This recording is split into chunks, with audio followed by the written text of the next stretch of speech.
हाँ, what is data science, what you think what we will do in data science, data science के अंदर क्या करेंगे हम? रॉ डेटा को मॉडिफाई नहीं करते हम कभी भी।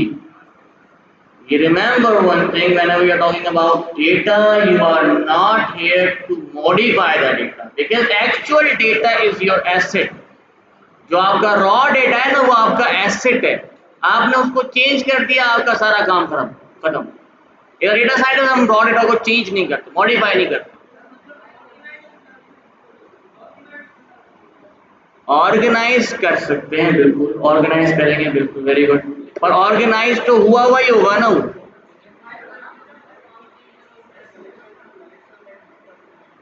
हम collection of the data, interpretation of the data, बिल्कुल सही बात है। आपके पास पहले रॉ डेटा कलेक्ट करना होता है, वेरी गुड, सबसे पहला step collect the data. Second, processing में क्या होगा? डेटा क्लीनिंग, सब second step we need to clean the data. Then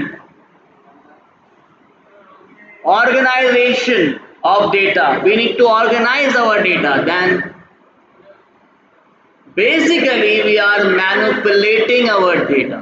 आप अपने डेटा को मैनिपुलेट करोगे। As a data scientist we will perform some actions, we will perform some operations on our data, or you can say that as a data scientist we will manipulate the data itself, we will not change the data। ये याद रखिएगा, as a raw data को कभी भी change नहीं किया जाता। उसकी वजह ये होती है कि वो आपका एसेट होता है। अगर आपका ऑपरेशन या एनालिसिस गलत निकलती है तो दोबारा करने के लिए डेटा तो हो। अगर आपने डेटा ही मॉडिफाई कर दिया तो दोबारा करने के लिए डेटा ही नहीं बढ़ जाता। तो हमेशा एक बात याद रखिएगा, as a data scientist we will never change our actual data. The last one, यार बातें क्यों कर रहे हो? बातें नहीं कर रहे हैं, मैं आपसे बात कर रहा हूं, मुझसे बातें करें। कहने का मकसद data, as a data scientist what we will do, first of all we will collect the data. ठीक है, अब कलेक्शन की कुछ प्रोसेस होता है, there are so many ways to collect data. ठीक है, पहली बात डेटा सेट क्या होता है?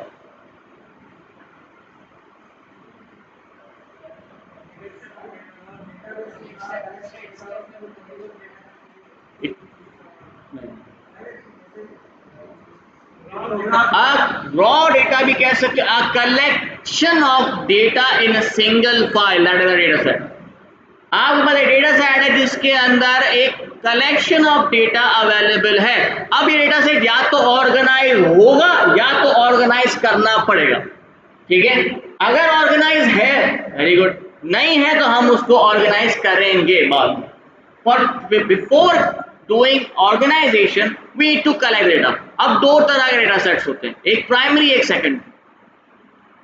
प्राइमरी डेटा का मतलब होता है which is already available to you, आपके पास पहले से ही अवेलेबल है या फिर किसी ने पहले ही कलेक्ट करके रख दिया है, वो आपको डिफरेंट रिसोर्सेज से मिल जाएगा।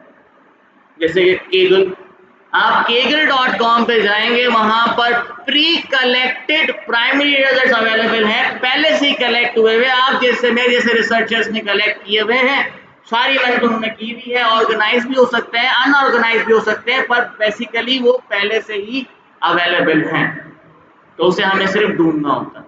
You not need to collect it, we just need to find it. ठीक है, कि कौन सा आपके उस रिसर्च के ऊपर फिट बैठता है। फिर हम बात करते हैं हमारी सेकेंडरी पर, जिसका मकसद होता है you need to collect the data because it is not already available.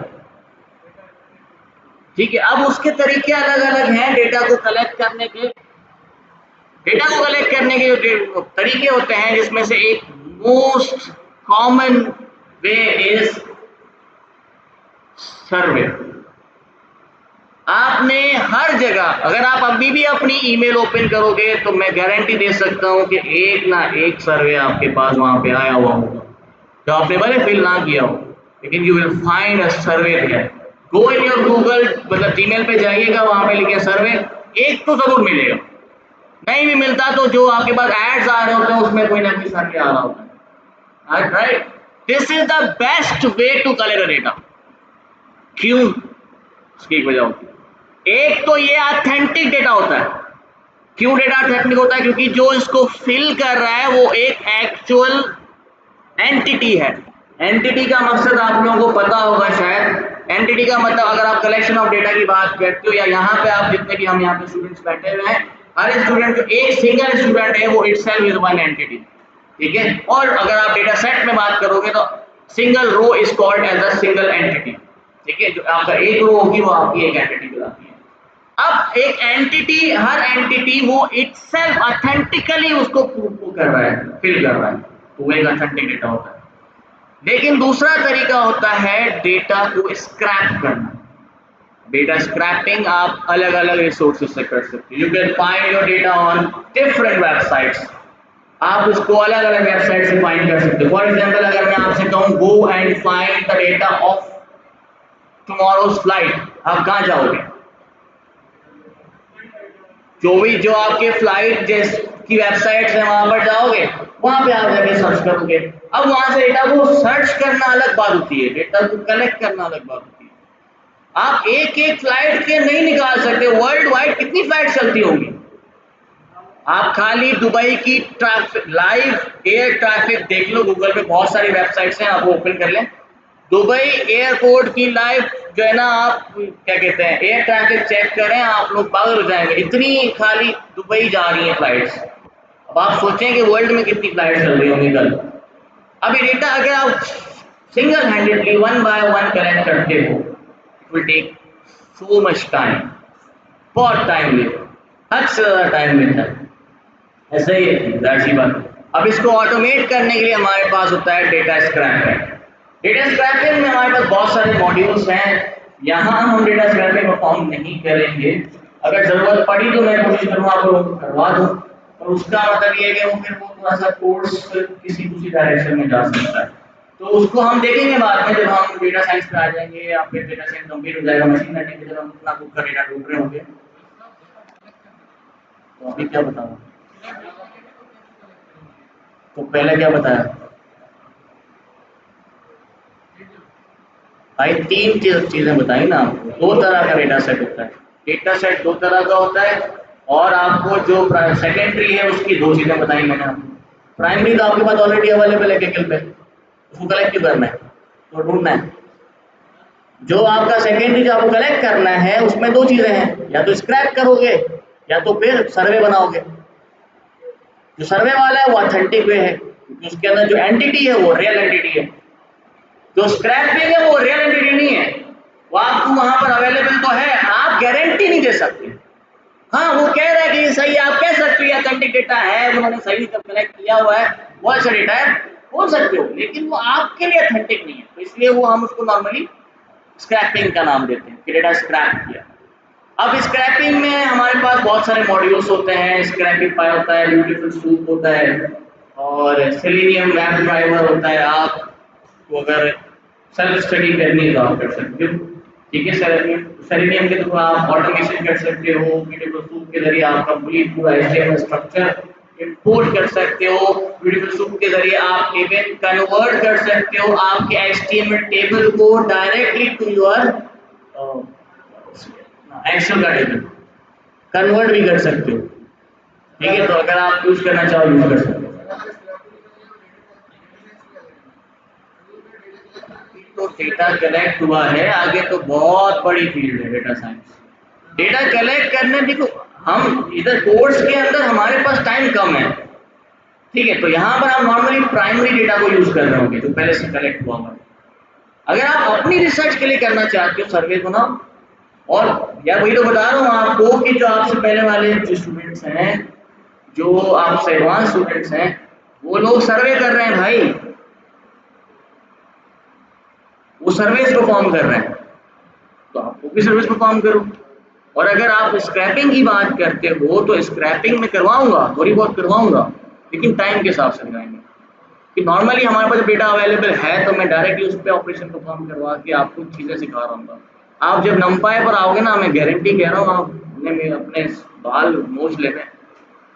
मैं आपको कम से कम भी ना 50 फंक्शंस बताऊंगा नंपाई के, कम से कम। याद कैसे रखोगे? तो आप सोचो मैं उस 50 पे फोकस करूं या तो मैं डेटा कलेक्शन पे फोकस करूंगा। तो कलेक्शन जरूरी है, बहुत जरूरी। डेटा होगा तो हम कुछ कर पाएंगे ना। ठीक है, तो अभी हमारे पास डेटा है, फिलहाल हम उस पर काम करेंगे। स्क्रैपिंग पे मैं बिल्कुल कोशिश करूंगा कि एक वीक आपको स्क्रैपिंग का दूं। इसमें आपको सेलेनियम वेब ड्राइवर भी और क्या कहते हैं ब्यूटीफुल सूप भी, स्क्रैपीफाई भी, सब चीजें सिखाऊंगा।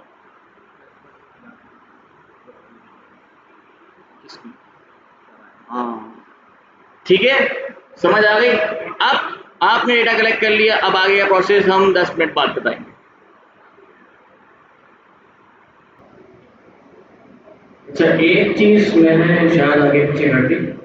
प्राइमरी डेटा सेट बेसिकली होता है आपका जो आपने खुद कलेक्ट किया, सेकंड जो होता है जो आपको पहले से ही किया। ठीक है, ये हो जाता है डेटा। अब आते हैं कि आप लोगों ने डेटा कलेक्ट कर लिया। After data collecting we will perform data cleaning और यू कैन से पहले तो आपको डेटा ऑर्गेनाइज करना होता है, उसके बाद हम क्लीन करते हैं। ठीक है, आपने अगर ऑर्गेनाइज कर दिया ऑन द बेसिस कि आप किस तरीके से ऑर्गेनाइज करते हो। अब ऑर्गेनाइजेशन कैसे की जाती है उसके लिए हमारे पास बहुत सारे मॉड्यूल्स भी हैं जिसको हम पढ़ेंगे, जिसमें हम काम करेंगे। और डेटा क्लीनिंग के भी हमारे पास मॉड्यूल हैं। इससे पहले थोड़ा सा मुझे ये बता दें डेटा क्लीनिंग होता क्या है, डेटा को क्लीन कैसे किया जाता है। स्क्रैप तो हो गया, ठीक है, डीबग करके, ठीक है, कह सकते हो। Exactly, there are so many things to clean. ठीक है, कभी कभार हमारे डेटा के अंदर डुप्लीकेशंस होती है। एक तरह की मल्टीपल टाइम्स वैल्यूज आ रही है, डुप्लीकेशंस आ रही हैं। For example let's say the data of e commerce website. ठीक है, आपने ई कॉमर्स का डेटा उठा लिया। इस ई कॉमर्स के डेटा के अंदर आपने देखा कि मेरे पास एक ऑर्डर आईडी है, वो ऑर्डर आईडी मेरी एक बार नहीं दो तीन बार रिपीट हो रही है। पर जाहिर सी बात है ऑर्डर आईडी तो एक ही बार जनरेट होगी, उसने एक ही ऑर्डर एक ही दफा किया होगा ना, जरूरी तो नहीं है। मतलब इट इज इम्पॉसिबल कि एक ही ऑर्डर आईडी मल्टीपल ऑर्डर्स के लिए जनरेट हो जाए, इम्पॉसिबल। तो आप डुप्लीकेशंस वगैरह रिमूव करते हैं। उसके अलावा क्लीनिंग के कभी कभार हमारे पास ऐसा ऐसी बात होता है कि अक्सर आपके डेटा के अंदर कुछ मिसिंग वैल्यूज होती हैं।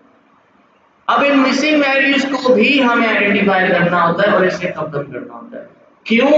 क्योंकि these are basically you can say these are the null values or you can say the missing values are the poison for your model, for your data। आप उस डेटा के लिए पॉइजन का काम करते हैं, क्योंकि जब आप उसके ऊपर कोई भी ऑपरेशन परफॉर्म करोगे वो कभी भी सही रिजल्ट नहीं देगा, इवन परफॉर्म ही नहीं कर पाओगे। कभी कभार ऐसा भी होता है कि नल वैल्यूज आपके पास है या मिसिंग वैल्यूज है तो उसको होता है। अब इसको खत्म करने के अलग अलग तरीके हैं, वो अब आगे जब हम इन चीजों को खत्म कर रहे होंगे तो अब आप देखोगे कैसे कैसे खत्म किया जा सकता है। कभी कभार हम उस पूरे एंटिटी को रिमूव कर देते हैं, कभी कभार उन वैल्यूज को हम फिल करते हैं विद समथिंग।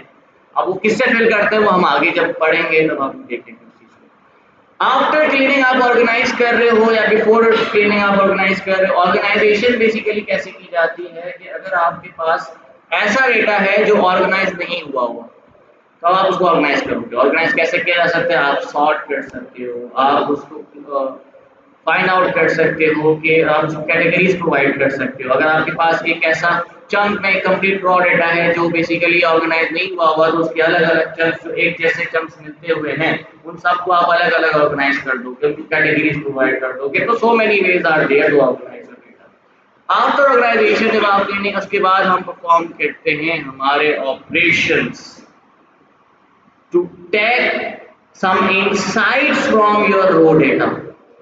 मैंने जब आपको स्टार्ट किया था फर्स्ट लेक्चर के अंदर मैंने आपको बताया था हमारा काम क्या है, हम डेटा से इनसाइट्स निकालते हैं। इनसाइट्स का मतलब होता है we are going to find some meanings of your data, from your data.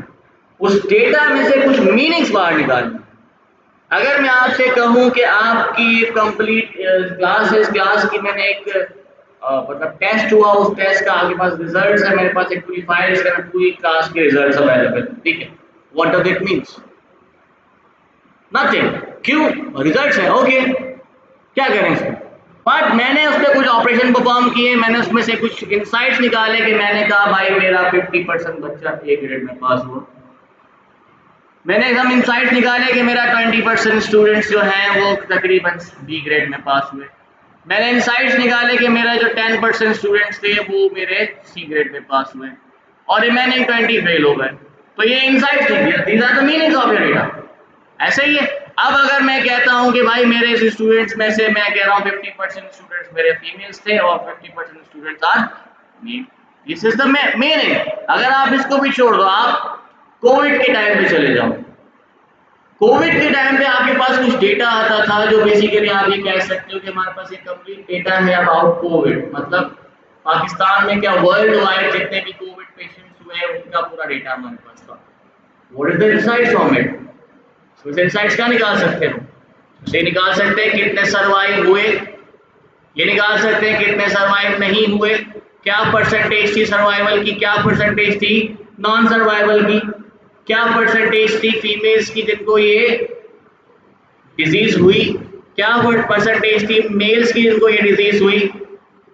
ये सब चीजें हम कैसे आइडेंटिफाई करें? These are the insights. अब इनको कैसे निकालना है फ्रॉम डेटा, हम कैसे इसको एक्सट्रैक्ट करेंगे from data? That is basically your manipulation of the data to get some insights from the data. अब अपने डेटा में से कुछ इनसाइट्स निकाल सकते हो विद डिफरेंट मीन्स, बहुत सारे तरीके हैं, बहुत सारी चीजें हैं, काफी सारी चीजें हैं। अब आपका मेन जो बेसिकली ये कोर्स है वो अब स्टार्ट हुआ है। आज से आपका ये मेन कोर्स स्टार्ट होगा जिसमें आप डेटा को मैनिपुलेट करोगे। After data manipulation we will visualize our data. इन्हीं इनसाइट्स को हम विजुलाइज भी करेंगे। अब विजुलाइज किस तरीके से किया जा सकता है? Using graphs. ठीक है, आप इसको विजुलाइज कर सकते हो यूजिंग इमेजेस, ग्राफ्स। आप उसके जरिए इसको विजुलाइज कर सकते हो। आप ग्राफ की जरूरत क्यों पड़ती है? एक नॉन कंप्यूटर रिलेटेड या नॉन कंप्यूटर रिलेटेड आप बोल सकते हैं नॉन एजुकेटेड पर्सन है, उसको अगर आप वैसे डेटा दिखा दोगे तो उसको समझ में नहीं आएगा कि भाई ये क्या है। लेकिन अगर आप वही नॉन कंप्यूटर रिलेटेड पर्सन को एक पाई चार्ट दिखाते हो जिसमें 50% मेल लिखा हुआ है 50% फीमेल लिखा हुआ, वो समझ जाएगा कि अच्छा आपके डेटा में इतने परसेंट आपके फीमेल थे, इतने परसेंट आपके मेल थे। तो विजुलाइज करना भी जरूरी है। ठीक है, after visualization we will come on some conclusions about our data। भी conclusions क्या होते हैं? conclusions होते हैं हमारे सवाल, questions, assumptions जो आप अपने उस डेटा के ऊपर परफॉर्म करते हो। क्या कर रहे हैं? सुन क्यों नहीं रहे? बंद करो उसको। कंक्लूजन्स बेसिकली क्या होती हैं? जो आपके अंदाजे होते हैं, जो आप कंक्लूजन्स करते हो अपने डेटा के ऊपर कि अगर इस तरह का डेटा है तो इसका कंक्लूड ये होता है कि इसको ये फलानी चीज आती है। ठीक है, तो कंक्लूजन्स कैसे निकलेंगे सब हम पढ़ेंगे आगे जाके। फिर after conclusion we will perform some decision making. This is the you can say main objective of your AI and data science, because we need to decide something. हम डिसाइड करना चाहते हैं कुछ सवालों के बेसिस पे, on the basis of your data. जो data आपके पास अवेलेबल है उसके बेसिस पे हम कुछ डिसीजंस लेंगे। अभी डिसीजंस आप लेने के लिए आप मशीन लर्निंग पढ़ोगे, आप डीप लर्निंग पढ़ोगे, आप एनएलपी परफॉर्म करोगे, आप जो है डीप लर्निंग के मॉडल्स परफॉर्म करोगे, आप इसकी ऑप्टिमाइजेशन करोगे, आप इसके ऊपर एआई परफॉर्म करोगे, एआई एजेंट्स परफॉर्म करोगे और बहुत सारी चीजें करेंगे और आपका एआई एजेंट हम खुदा हाफिज़। ठीक है, तो ये इस तरीके से हमारा डेटा अब कोर्स चलेगा। अब here you can C Python for data science.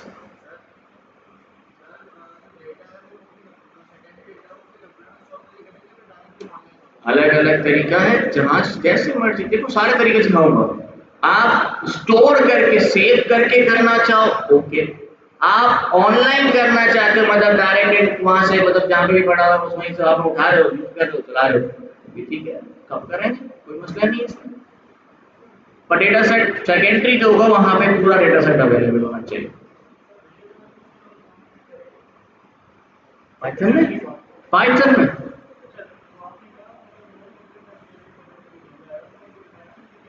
कुछ भी नहीं करेगा। उसको आप विजुअलाइजेशन आप बना के उसको दिखाओगे ना, आपने ग्राफ्स बना के उसको दे दिए, आप बनाओगे पाइथन पे, वो थोड़ी बनाएगा। आपने ग्राफ्स रेडी कर दिए, वो ग्राफ्स उसमें देख के उसको समझ आ गया आपके डेटा में क्या है। वो तो अब आपका प्लेटफॉर्म है ना, आप कहीं पे भी दिखाना चाहो। डैशबोर्ड्स क्या होते हैं, अब आप वेब पोर्टल पे दिखाना चाहते हो, वेबसाइट पे दिखाओ, आप मोबाइल पे दिखाना चाहते हो, कहीं से भी दिखाओ, आप खाली एक पूरी की पूरी रिपोर्ट बना के दिखा तब भी ठीक है। अगर फॉर एग्जांपल आपकी खुद की रिसर्च है, मुझे आपकी रिसर्च के बारे में नहीं पता होगा, गारंटी साफ सी बात है, मुझे आपकी रिसर्च के बारे में नहीं पता, पर आप मुझे अपनी रिसर्च के बारे में बताना चाहते हो, तो आप एक पूरी रिपोर्ट बनाओगे। वो रिपोर्ट आप मुझे जब सेंड करोगे उसमें इमेजेस होंगी, मैं वहां से अंदाजा लगाऊंगा, आप मुझे कोड थोड़ी दोगे, राइट।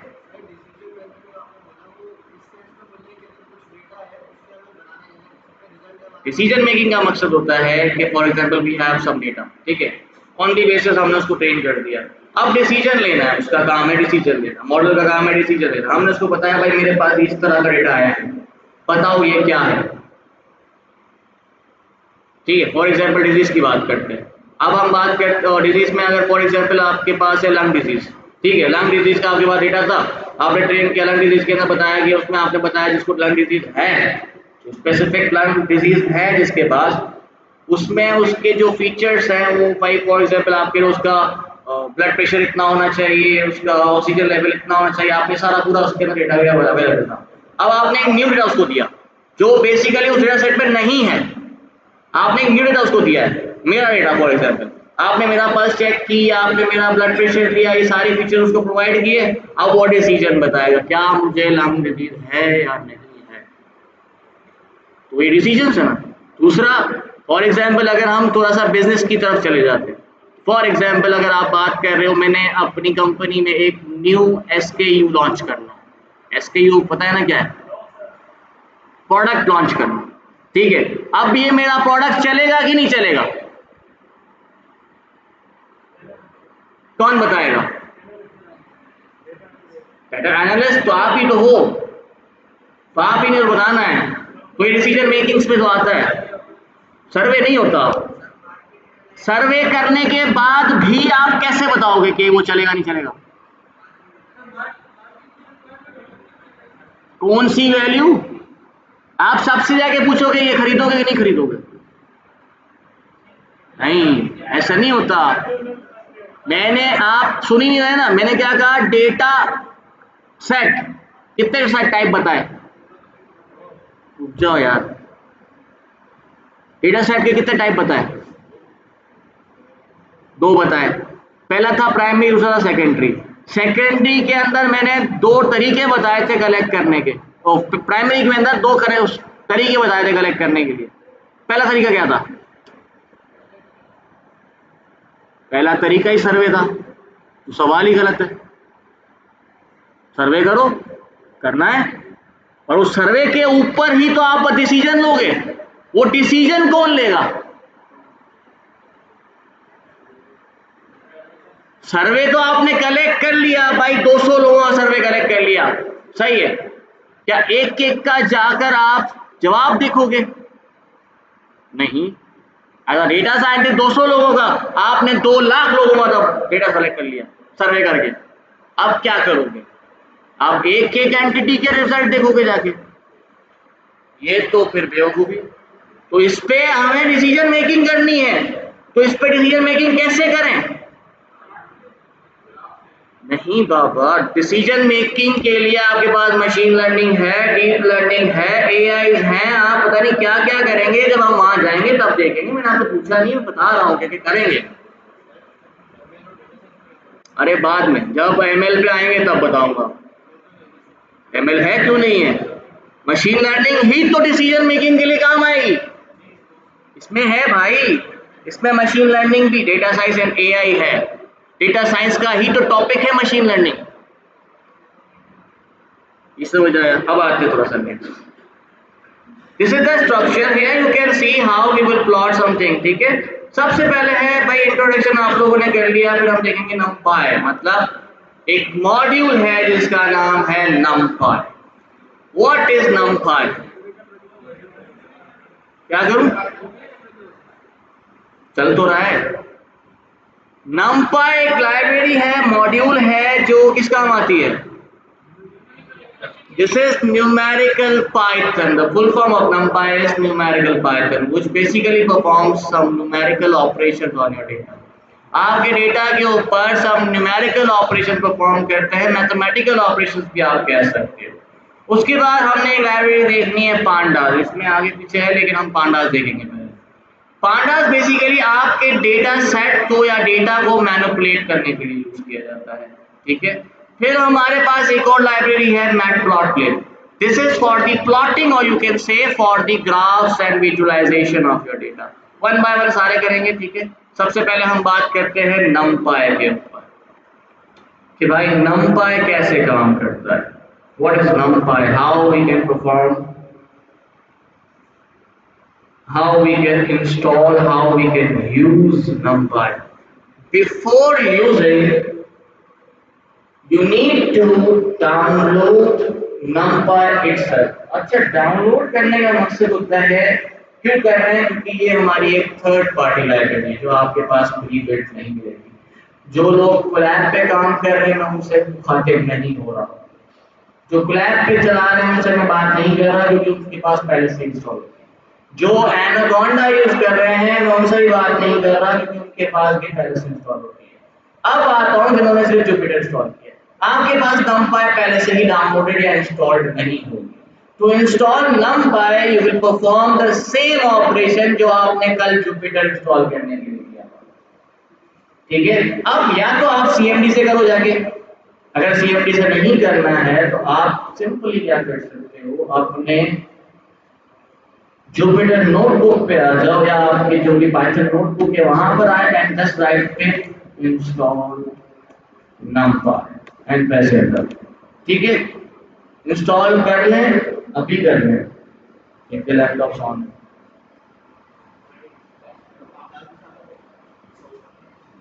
वन बाय वन, सब वन बाय वन करेंगे, जल्दी जल्दी नहीं करो, जंप नहीं मारो, मसला हो जाएगा, फंस जाओगे। पहले NumPy सीखिए, उसके बाद पांडास पे आ जाएंगे। सिस्टम में इंस्टॉल होगा, आपके सिस्टम में इंस्टॉल होगा। पाइथन जो आपकी डायरेक्टरी है उसी के अंदर जाके इंस्टॉल हो जाएगा। मैं एनाकोंडा वालों से बात नहीं कर रहा हूँ, मैं पहले बता रहा हूँ, एनाकोंडा और कोलैब वालों से बात नहीं कर रहा हूँ, ठीक है। क्योंकि उनका आप इंस्टॉल करेंगे, आपकी जो एक्चुअल लाइब्रेरी है ना पाइथन की जो डायरेक्टरी है वहाँ जाके इंस्टॉल हो जाएगा। यहाँ से करें या आप CMD से करेंगे तो फिर वो एक py -m सबको लिखना पड़ेगा। यहाँ से करके डायरेक्ट लिखे पिट इंस्टॉल NumPy, जब आप इंस्टॉल कर दोगे तो मेरे पास तो खैर ये इंस्टॉल हुआ है तो ये बोलेगा। अच्छा, नेट का कनेक्शन होना चाहिए, हाँ मेरे पास ऑलरेडी है, आप सबके पास नहीं होगा तो इसको इंस्टॉल, ये आ रहा है तो वेरी गुड, छोड़ दो सॉल्व।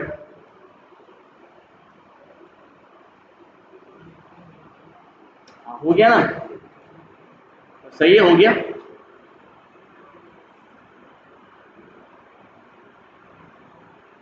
वंस आपने जब इंस्टॉल कर लिया फिर आपको कर्नल को रीस्टार्ट करना पड़ेगा, क्योंकि मैंने आपको कल एक्सप्लेन किया था कि हमें कर्नल क्यों रीस्टार्ट करना चाहिए, करना पड़ता है क्योंकि ये जो थर्ड पार्टी लाइब्रेरी पहले नहीं थी तो आपके इस ओल्ड स्टेट के अंदर वो लाइब्रेरी नहीं होती, तो उसको दोबारा से आप कर्नल स्टार्ट करना पड़ता है ताकि आपका न्यू स्टेट जनरेट हो जाए।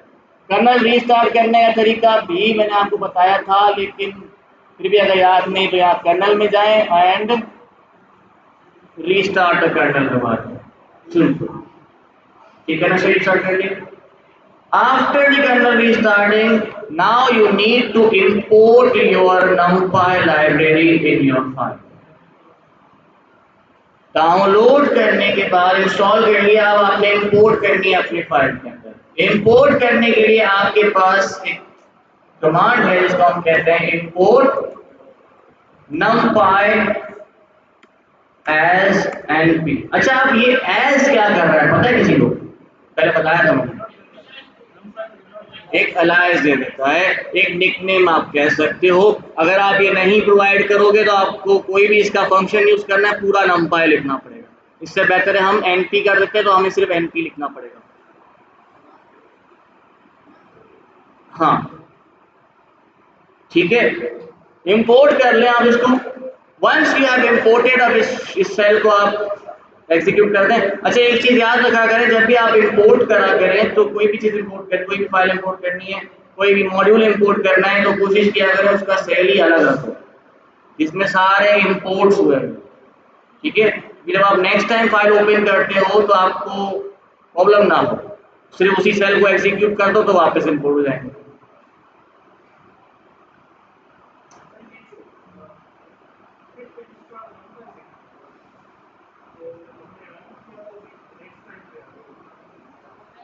साथ में जब रन होता है ना, तो यहाँ देखिए स्टेरिक बना हुआ होता है, यहाँ पे स्टेरिक बन जाएगा, तो स्टेरिक बना हुआ है। हाँ तो वो अभी रन कर रहा है डाउनलोड, इंटरनेट प्रॉब्लम है, स्लो होगा, आ जाएगा। कनेक्टेड है लेकिन स्लो है, तो इस वजह से टाइम ले रहा है, वरना वो इंस्टॉल हो चुका है, हो जाएगा। इंस्टॉल हो जाए तो मुझे बता दें, सबका हो जाए तो। अच्छा अब वापस आ जाते हैं। आपने इंस्टॉल कर ली, इंस्टॉल करने के बाद देखें हम एक दफा इंस्टॉल करेंगे, बार बार इंस्टॉल नहीं करेंगे, ठीक है। वंस आपने इंस्टॉल कर दिया, वो पिप इंस्टॉल नंपाई हटा दो, मिटा दो, क्योंकि उस फाइल से हटा दो, बस खत्म हो गया, इंस्टॉल हो गया वो। अब आपने जब भी यूज करना है नंपाई, you can just import it और आप यूज कर सकते हैं, क्योंकि आपके पास एक दफा इंस्टॉल हो चुकी है। अब हम आते हैं, आपने नंपाई एज एनपी इंपोर्ट कर लिया। Now in NumPy we have, मैंने आपको बताया था नंपाई का काम क्या है, न्यूमेरिकल पाइथन, मतलब न्यूमेरिकल फंक्शंस अप्लाई करता है ऑन डेटा। पर किस टाइप के डेटा पे? क्या वो लिस्ट पे करता है अप्लाई, क्या वो डिक्शनरी पे अप्लाई करता है, किस पे करता है? एरेज पे करता है। Now there is a new type of data as Python में, मैंने नहीं पढ़ाया आपको पहले एरे, वैसे जिसको पता है एरे क्या है वो अच्छी बात है, मैं फिर भी थोड़ा सा बताऊंगा। Now there is a new collection of data which is known as arrays, ठीक है, जिसको हम कहते हैं numpy के अंदर nd array। nd array क्या होता है? It is basically nth dimension है, इसको हम बाद में देखते हैं nth डायमेंशन क्या है, पहले हम देखते हैं array क्या होता है। आप लोगों ने लिस्ट पढ़ा था, लिस्ट का कॉन्सेप्ट थोड़ा सा रिवाइज कर लेते हैं, ठीक है। यू नो दैट कि जब आप लिस्ट की बात करते हो, list is the collection of element with heterogeneous data types, मतलब आप उसके अंदर किसी भी टाइप के डेटा टाइप्स एक साथ रख सकते हो, ऐसे ही था। लेकिन जब आप एरे की डेफिनेशन पर आओगे, array is basically the collection of elements with homogeneous data types, मतलब एक जैसे डेटा टाइप सिर्फ उसके अंदर आ सकते हैं, मल्टीपल टाइप्स के डेटा एक एरे के अंदर आप नहीं रख सकते, ठीक है। दूसरा चीज, जिस तरह लिस्ट के अंदर आपकी इंडेक्सेस थी, उसी तरीके से आपके पास एरे के अंदर भी इंडेक्सेस होती हैं, ठीक है। nth डायमेंशन का मतलब होता है मल्टी डायमेंशन, याद है मल्टी डायमेंशन में क्या था, रोज एंड कॉलम्स के हिसाब से हम काम करते थे, पर बेसिकली जो मैंने आपको एक simple definition of multi dimensional list बताई थी, वो क्या थी, लिस्ट ऑफ लिस्ट, मतलब मल्टीपल लिस्ट का कलेक्शन होता है। इसी तरीके से हम यहाँ पर इसको कहते हैं एन डायमेंशन, मतलब nth डायमेंशन, जितनी भी डायमेंशन आप यहाँ पर इसको देना चाहो। अब वो सिंगल डायमेंशन हो, डबल मतलब 2 डायमेंशन हो, 3 डायमेंशनल हो, 4 डायमेंशनल हो, फिर 5 डायमेंशनल हो, 6 डायमेंशन हो, जितनी भी डायमेंशन आप इसके अंदर डाल सकते हो, आपकी मर्जी है, ठीक है।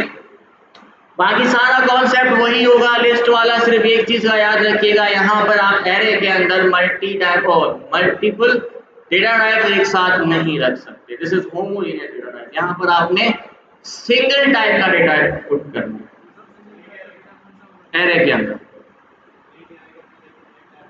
हाँ एक एरे के अंदर एक ही टाइप का डेटा होगा। अब मतलब अगर उसके अंदर 5000 एलिमेंट भी हैं तो सारे के सारे इंटीजर होने चाहिए, 5000 एलिमेंट हैं तो सारे के सारे स्ट्रिंग होने चाहिए, 5000 एलिमेंट तो सारे के सारे फ्लोट होने चाहिए, पर एक ही टाइप का होना चाहिए।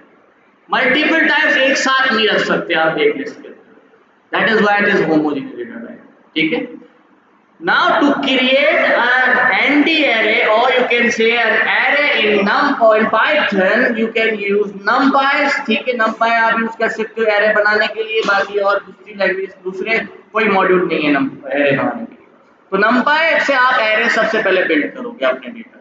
array बिल्ड करने के लिए हमारे पास एक numpy का एक फंक्शन होता है जिसका नाम है np.ndArray।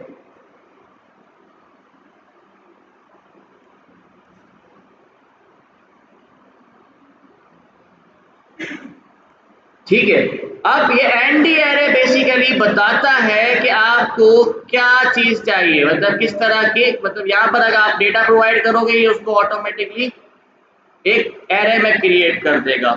फॉर एग्जाम्पल मैं यहाँ पे लिखता हूँ my array equals to ND array, और आप इसको हम डेटा प्रोवाइड करते हैं। अब डेटा किसी भी फॉर्म में हो सकता है, आप लिस्ट में डेटा प्रोवाइड करना चाहो आप लिस्ट में दे सकते हो। मैं यहाँ पे फिलहाल डायरेक्टली प्रोवाइड कर रहा हूँ, ठीक है। अब मैंने इसको फॉर एग्जांपल प्रोवाइड कर दिया कि 3 2 7। Now this is an array. अब इस एरे को अगर आप प्रिंट भी करना चाहो तो आप प्रिंट कर सकते हो, जैसे कि मैं यहाँ पे फिलहाल डायरेक्टली लिख देता हूँ माय एरे। तो ये हमारी एरे है। अब इस एरे के अंदर इसको देख सकते हैं आप, इस एरे के अंदर हमने एक ही टाइप का डेटा प्रोवाइड किया, हमने इसके अंदर मल्टीपल टाइप का डेटा प्रोवाइड नहीं किया है। अगर आप इसके अंदर कोई एक स्ट्रिंग डाल देते हो, string, let's see what happens. जब आपने इसको एग्जीक्यूट किया, what it says, string object can not be interpreted as an integer. लेकिन अगर स्ट्रिंग में मैं 1 डालता हूं तो क्या होगा, ये भी आपका वही सेम एरर। तो कहने का मतलब आपको मैंने पहले ही बताया कि एक एरे का मकसद होता है कि जिसके अंदर आप होमोजेनियस टाइप का डेटा स्टोर कर सकते हो, ठीक है। इसके अंदर आप मल्टीपल डेटा टाइप्स नहीं स्टोर कर सकते। एनटी मतलब nth dimensional array. nth dimensional, आप जितने भी डायमेंशन इसके अंदर बनाओ।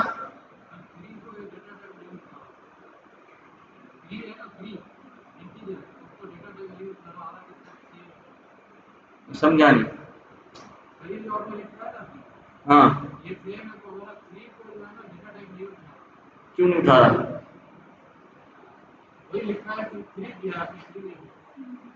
उठा दिया, क्या उठा है, चल तो रहा है।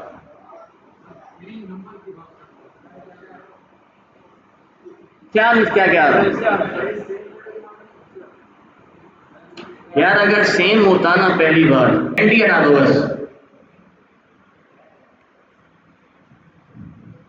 एंटी हटा दें और रन कर दें, चल गया। अभी भी किसी के पास एरर आ रहा है, पहले तो चल रहा था, लेकिन अगर ऐसे चलाते इसको एकदम। Now this is single dimensional array. क्या है ये? Single dimensional array. अब इस एरे को हम कुछ ऑपरेशंस परफॉर्म करते हैं, ठीक है, 1 बाय 1। एरे अगर आपको जनरेट करनी है, अलग अलग तरीके हैं भाई, आप किसी भी तरीके से इसको एरे में कन्वर्ट कर सकते हो। अब ये तो हो गया आपके पास एक सिंपल एरे। अगर आप चाहते हो कि नहीं मेरे पास कोई डेटा अवेलेबल नहीं है, मैं यहाँ पर एक अजम्पशन बनाना चाह रहा हूँ, या मैं एक फॉर एग्जाम्पल ऑटोमेटिकली एक एरे जनरेट करना चाहता हूँ, तो आपके पास एक और फंक्शन इसका नाम है रेंज फंक्शन। आपको पता है, याद है रेंज फंक्शन कैसे काम करता था? क्या काम था रेंज का? वो आपको लूप को छोड़ो, रेंज का पूछा मैंने। रो एंड कॉलम, यार अजीब बात। रेंज का काम क्या था?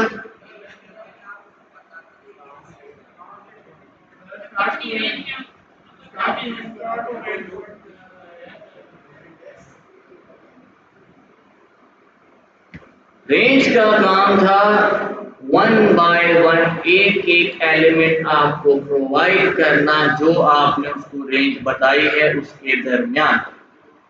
अगर आपने 0 से 10 बताई तो पहले 0 देगा, फिर 1 देगा, फिर 2 देगा, फिर 3 देगा, फिर 4 देगा, फिर 5 देगा, बस उस रेंज के अंदर देगा जब तक रेंज पूरी नहीं होती। लूप से इसका कोई ताल्लुक नहीं है।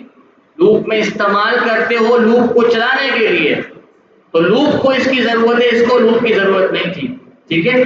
यही सेम फंक्शन आपको numpy के अंदर भी मिलता है, जो आपको एक पूरी एरे बना के देता है फ्रॉम द रेंज जो आप उसको प्रोवाइड करते हो। ठीक है, अगर आप यहाँ पर एक रेंज के जरिए कोई numpy एरे क्रिएट करना चाहते हो तो आपने लिखा भाई फॉर एग्जाम्पल मैं यहाँ पे वेरिएबल बनाता हूँ जिसका नाम था numpy array1 equals to np dot arrange।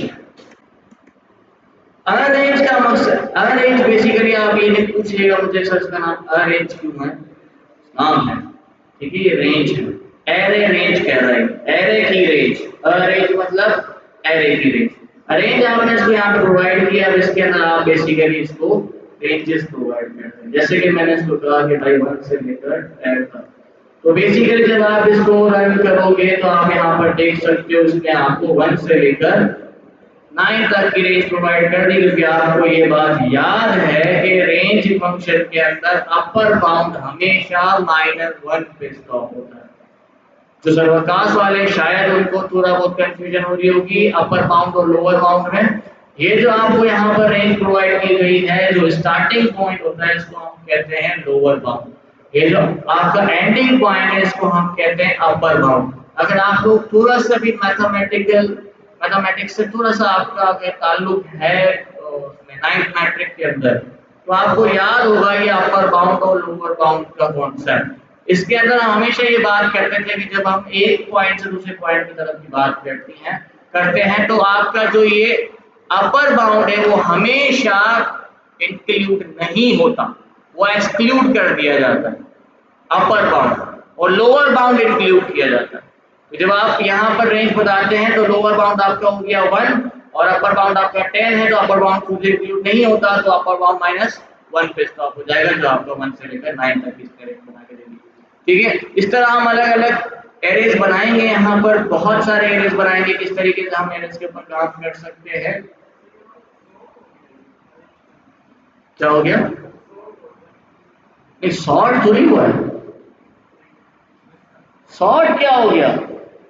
अरे यार अब सही है, ठीक है, रेंज बनाई है ना उसमें खुद ही, टेंशन ले रहे हो, मुझे भी ले रहे हो। दूसरा तरीका है आपके पास डायरेक्ट लिस्ट को कन्वर्ट करने का। अगर आपके पास कोई डेटा इन लिस्ट अवेलेबल है, फॉर एग्जाम्पल ये लिस्ट है, क्या है, लिस्ट या एरे है, लिस्ट है।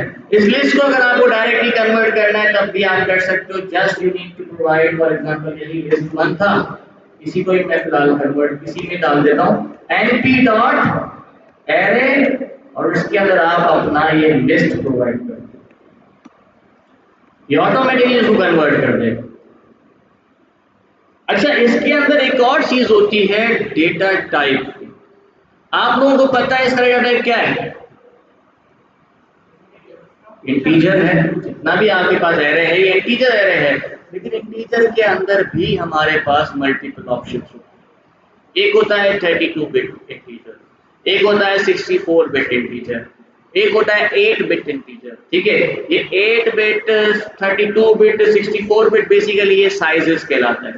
ठीक है, अगर आप लोग थोड़े से कंप्यूटर साइंस से रिलेटेड हैं तो आपको ये रेंज के बारे में पहले से ही पता होगा, अगर नहीं तो फिर ये समझिए 32 बिट का मतलब होता है आपके पास 32 बिट मेमोरी है, इसके अंदर जितनी वैल्यू आ सकती है इंटीजर की उतनी आपकी रेंज है। 64 में तो 64 बिट्स हो जाएंगी, तो फिर आपका बेसिकली रेंज भी बढ़ गई। 8 बिट है तो फिर इसका आपके पास 8 बिट्स है ओनली, तो उसके अंदर जितनी रेंज आ सकती है वो आपकी रेंज है। प्रोज एंड कॉन्स सिर्फ यही है ना कि आप 8 बिट के अंदर 64 बिट की डेटा नहीं स्टोर कर सकते,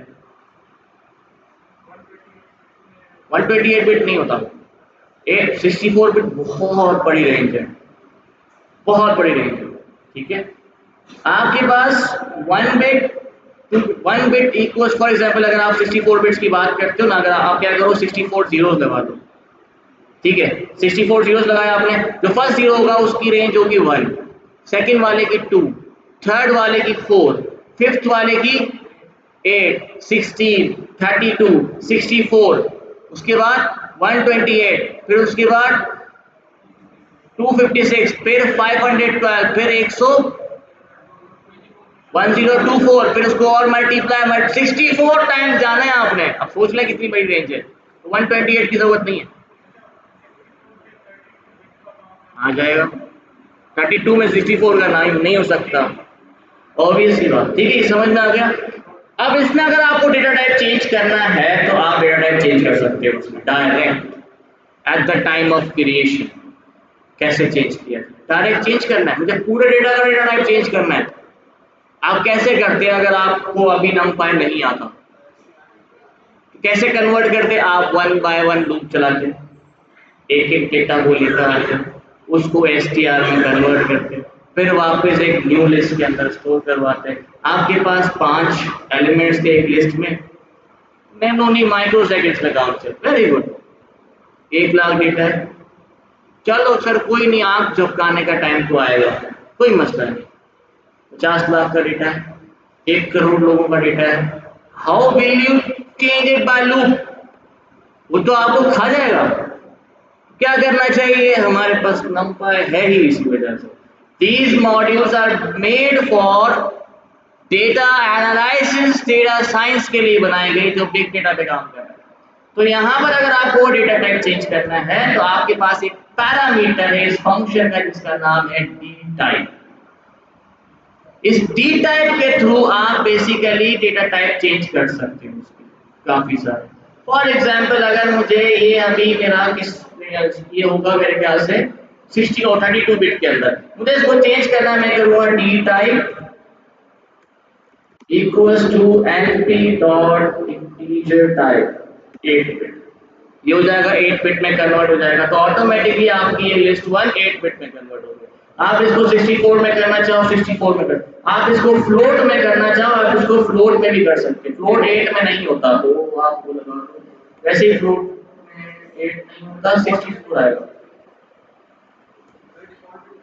ठीक है, 64 पे आपने फ्लोट में कन्वर्ट कर दिया। अब फॉर एग्जांपल आपके पास ऊपर पता है आपको लिस्ट जो थी वो पहले इंटीजर में थी, तो आपने प्रिंट किया तो अब ये देखो फ्लोट में आ गई, डेसिमल पॉइंट आ गया, तो हमने उसको कन्वर्ट कर दिया फ्लोट के अंदर। अगर आपको फ्लोट वैल्यू को कन्वर्ट करना है इंटीजर में तो आप इंटीजर, आपको स्ट्रिंग में कन्वर्ट करना तो स्ट्रिंग नहीं होता, ऑब्जेक्ट होता है। ठीक है, आप इसको ऑब्जेक्ट टाइप में कन्वर्ट कर सकते हैं। इसमें कोई सवाल है तो पूछ सकते, सिंपल है, इतना कुछ खास मुश्किल नहीं है इसमें। डिफॉल्ट जो डेटा का होगा, डिफॉल्ट बिट इसकी वो तकरीबन आपकी होती 32 बिट इंटीजर में। इंटीजर में फ्लोट हमेशा क्या करता है 32 बिट इस तरफ 32 बिट इस तरफ, समझ गए? मतलब पॉइंट से पहले 32 बिट, पॉइंट के बाद 32, टोटल ऑफ 64 साइज। ठीक, इसमें कोई सवाल है तो पूछ सकते हैं। अब आते हैं next. After that you can also create multi-dimension list।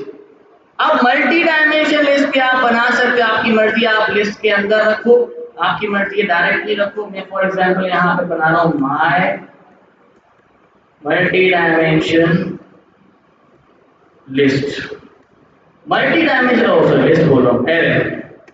Multi dimension list आपने बनानी है तो फिर हम इसमें काम करते हैं, हमने क्या किया np डॉट एरे, और इसी के अंदर हम इसको मल्टी डायमेंशन लिस्ट दे देते हैं।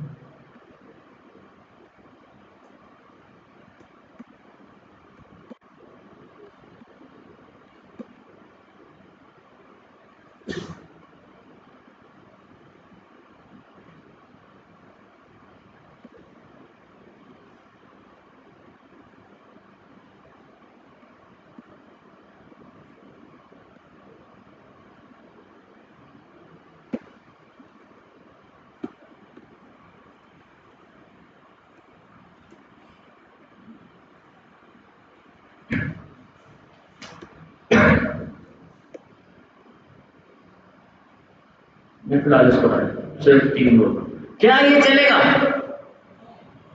Who says no? कौन कह रहा है नो? और कौन कह रहा है यस चल जाएगा? तो बाकी भाई जवाब सबने देना है। कौन कह रहा है ये चल जाएगा? चल जाएगा।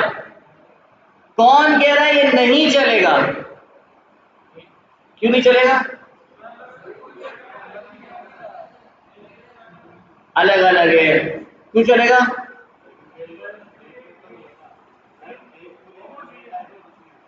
क्योंकि एक में नहीं है भाई, अलग अलग लिस्टें बनी हुई हैं, अलग अलग रोज बने हुए हैं। एरे एक है, उसका डेटा टाइप क्या है? मैंने क्या कहा था? मल्टी डायमेंशनल लिस्ट का मैंने एक बहुत अच्छी आपको डेफिनेशन बताई थी।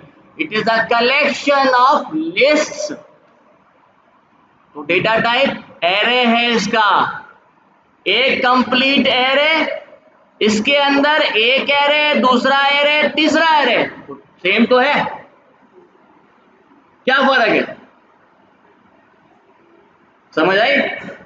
डेटा टाइप इसका क्या है? होमोजेनियस है। क्यों? क्योंकि सारे एरेज ही तो भरी हुई है उसके अंदर। हाँ, अब हर एरे के अंदर चले जाओ, अब फर्स्ट एरे में चले गए, अगर इस एरे के अंदर आ गया कोई ऑब्जेक्ट तो प्रॉब्लम है, ये अलग है। दूसरे में चले गए, ये अलग है, इसके अंदर कोई ऑब्जेक्ट तो इंटीजर नहीं है। तीसरे में चले गए, यहां पर बूलियन के अलावा और कुछ भी नहीं, तो ये डेफिनेटली चलेगा और चल चुका है। तो आप प्रिंट करके देख सकते हो। हाँ,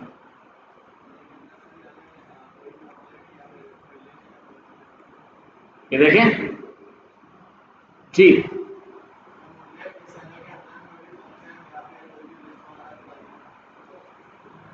मतलब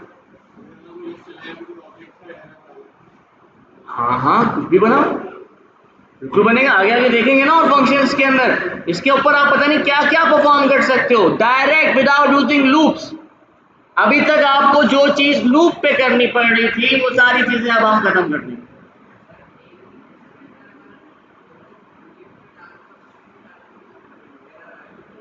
बिल्कुल आएगा, बिल्कुल आएगा ना।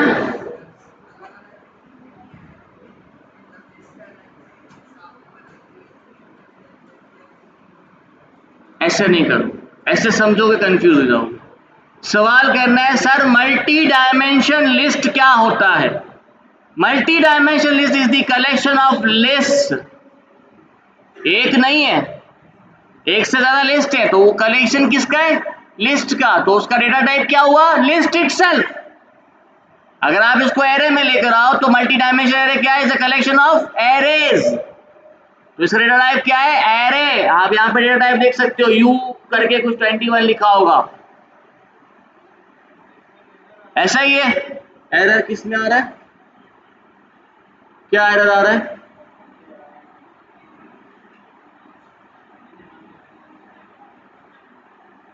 हाँ, तो ऐसा नहीं होगा ना।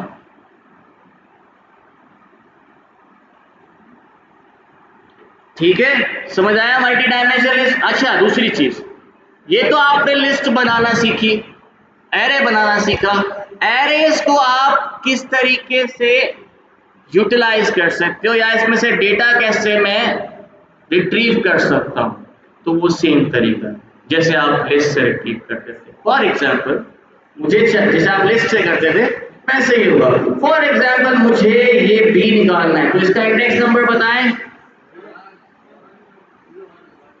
इंडेक्स नंबर क्या होगा? 1, 1 का 1, ऐसे आपके पास बी आ गया और इसका टाइप भी बता रहा है, वो देखें, राइट? टाइप भी आपको ये बता रहा है, पर बेसिकली ये आपके पास डायरेक्ट सिंपल वैल्यू है, आप इसको डायरेक्ट के अंदर प्लस करेंगे बिल्कुल हो जाएगा।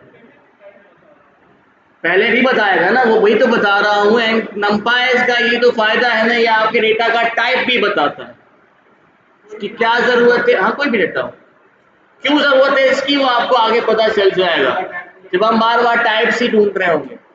क्योंकि फॉर एग्जाम्पल, आपके पास डेटा है, एक कंप्लीट कोई भी डेटा आपके पास डेटा सेट, जिसमें से कुछ मिसिंग वैल्यूज है।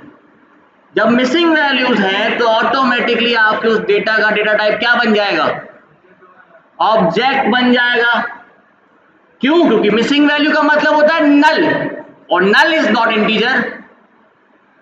नल is not string, null is not float, तो नल क्या है? नल एक ऑब्जेक्ट है, तो आपका डेटा हो गया ऑब्जेक्ट। अब ऑब्जेक्ट टाइप के ऊपर आप ना प्लस कर सकते हो ना माइनस कर सकते हो, कोई भी अरिथमेटिक ऑपरेशन परफॉर्म नहीं कर सकते, कोई उसकी एवरेज वगैरह कुछ भी नहीं निकाल सकते आप।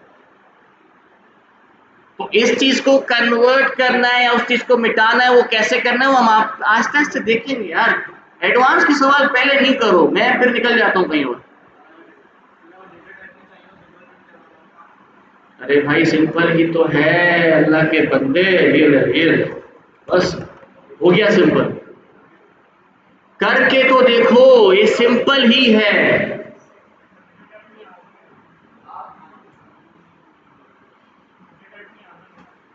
क्यों नहीं आता?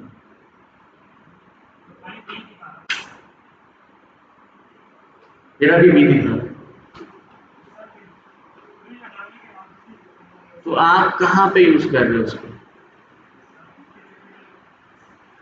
मैं देखता हूँ, इसमें कोई सवाल है तो आप पूछ सकते हो, इतने में क्या सवाल करोगे यार?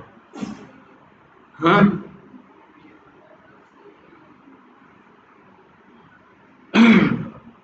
now there is another function named as line spaces।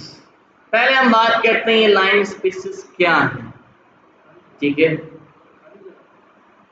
खाली जगह है। ये लाइन स्पेसेस का मतलब होता है, ये लाइन स्पेसेस ऐसा नहीं है जिसको हम कहते हैं लिमिट। यहाँ पर हम दो लिमिट्स प्रोवाइड करते हैं, इन दोनों लिमिट्स के दरमियान जितने भी स्पेसेस हैं उस हिसाब से वो एक नंबर जनरेट करता है। लेट्स सी क्या जनरेट होता है, पहले तो देखते हैं। ठीक है, फिर आपको एक्सप्लेन करने में आसानी होगी। फॉर एग्जाम्पल मैं अभी फिलहाल किसी में स्टोर नहीं करवा रहा, ठीक है।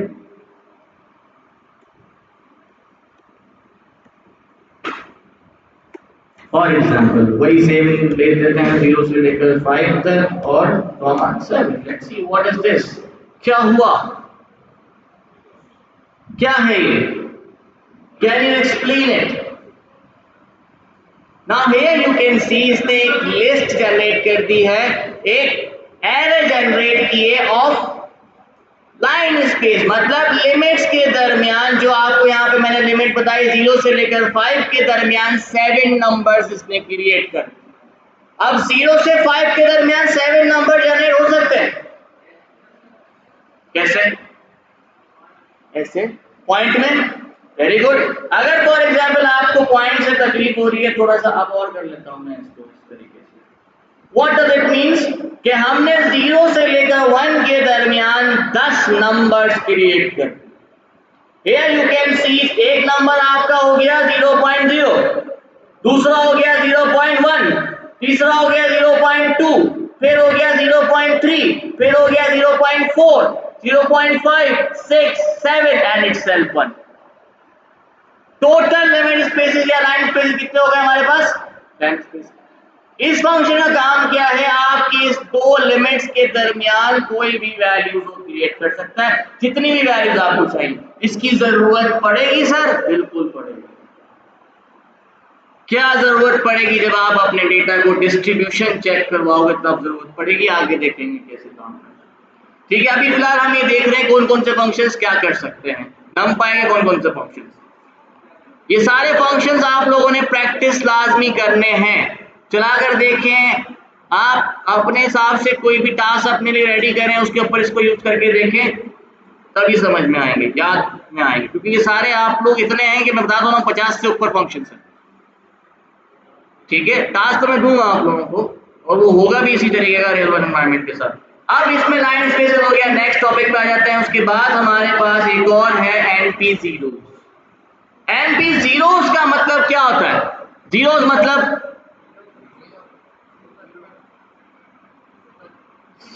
जीरोस का मतलब यहाँ पर क्या कह रहा हूं मैं, ये बताओ मैं यार। NP.0 ये जीरोस की एक एरे बना देगा, टोटली जीरोस की एक एरे बना देगा। कैसे? फॉर एग्जांपल अगर आप चाहते हो कि भाई मेरे पास जीरोस की एरे आ जाए, तो मैंने कहा NP.zeros और मुझे चाहिए 10 elements of 0। Now here you can सी आपके पास 10 जीरोस बन गए। इसका डेटा टाइप क्या है? फ्लूइड। अगर आप चेंज करना चाहो तो पैरामीटर है, ठीक है। अब आप कह सकते हो सर ये पैरामीटर्स हैं, ये हमें कैसे पता चले? आप तो बता रहे हैं हमें, जो जितने पैरामीटर्स आप बता रहे हैं उतने तो ठीक है, समझ में आ गया, और भी तो पैरामीटर्स हो सकते हैं। तो ये पैरामीटर्स अगर आपको फाइंड करने हैं तो कोशिश किया करें, इस तरीके से आप यूज कर सकते हैं। अगर आप जुपिटर यूज कर रहे हो, अगर आप नोटबुक यूज कर रहे हो, तो आप क्या करोगे, जो भी फंक्शन है आपको इसकी नॉलेज चाहिए। You need to find out कि हाउ उस फंक्शन के अंदर क्या क्या पैरामीटर्स है, कितने रिक्वायर्ड, कितने नॉन रिक्वायर्ड पैरामीटर्स है। तो आप क्या करोगे, उस फंक्शन के आगे एक क्वेश्चन मार्क लगा के इसको एग्जीक्यूट कर दो। जब आपने रन कर दिया, ये आपको complete information about that function बता देगा। जैसे कि आपने देखा आपके पास कुछ फंक्शन है, एक है शेप। अब शेप क्या, एक है आपके पास शेप, दूसरा पैरामीटर क्या है, डी टाइप, तीसरा क्या है, ऑर्डर, चौथा क्या है, लाइव। अब ये सारे पैरामीटर्स की यहाँ पे डेफिनेशन बताई गई है कि कौन सा पैरामीटर किस लिए काम करता है। आपने शेप पैरामीटर तो देख लिया, फॉर एग्जाम्पल आपने जब 4 प्रोवाइड किया, दिस इज द शेप, ठीक है। लेकिन फॉर एग्जाम्पल मुझे एक मैट्रिक्स चाहिए। मैट्रिक्स याद है, पढ़ा होगा। मैट्रिक्स क्या होता था, मैट्रिक्स होता क्या है, शेप थोड़ी पूछ रहा हूं। रोज एंड कॉलम्स के ऊपर हम बेसिकली आइडेंटिफाई करते हैं अपने मैट्रिक्स को। एक बात याद रखिएगा, नंपाई हमारा जो नंपाई का मोस्ट इंपॉर्टेंट फीचर है वो है we can manipulate the matrices also. क्या जरूरत है मैट्राइसेस को मैनिपुलेट करने की? Whenever we are performing any kind of data science operations, our data is represented in matrices। कैसे? अगर आप इमेजिंग डेटा की बात करते हैं, एक बात याद रखें, एज अ डेटा साइंटिस्ट हमारे लिए इमेज नाम की कोई चीज नहीं होती। आप कह सकते हो सर ये कैसे आप कह रहे हो, अभी तो आपने इमेज इंपोर्ट करके दिखाई थी और आप इमेज ही कह रहे थे। नहीं, हमारे लिए as a data scientist we do not know what is image. हमारे लिए वो image itself is the complete matrices. वो क्या है, एक पूरा का पूरा मैट्रिक्स है। किसका मैट्रिक्स है? The matrix of pixels. और पिक्सल, एक सिंगल पिक्सल, पता है सबको क्या होता है? अगर आप इसी इमेज को थोड़ा सा आप ध्यान से देखोगे, आगे आपके तो अपने आप डॉट नजर आएंगे। Every dot has itself a pixel. और हमारे लिए एक image is a collection of pixels. और क्योंकि ये मल्टी डायमेंशन में है, तो मल्टी डायमेंशन का कॉन्सेप्ट बेसिकली आपका मैट्राइसिस से ही आया। और कहां से आया? ऐसे ही है। तो ये एक कंप्लीट मैट्रिक्स है। इस मैट्रिक्स के अंदर भी अलग अलग मैट्रिक्सेस अवेलेबल है। एक pixel itself is a single matrix. अब ये जो मैट्रिक्स होता है, ये किस चीज का मैट्रिक्स है? इसके अंदर it's the matrix of colours. जहां पर आपका RGB का नाम तो सुना होगा आपने। तो ये जो आपका RGB कोड है वो इसी मैट्रिसेस के ऊपर बेस्ड, जिस पे हम कोई भी ऑपरेशन परफॉर्म करते हैं। या फिर फॉर एग्जांपल जब आप इमेज क्लासिफिकेशन पढ़ोगे, इमेज प्रोसेसिंग पढ़ोगे, तो इन्हीं को आप इस इमेज को कन्वर्ट करोगे नंपाई एरे में। फिर उस एरे के ऊपर आप परफॉर्म कराओगे अपने ऑपरेशंस। क्योंकि हमारे लिए डेटा साइंटिस्ट, हमारे लिए इमेज जैसी कोई चीज नहीं होती, ठीक है। अब आते हैं, अगर आप मैट्रिक्स बनाना चाहते हो ऑफ जीरोस,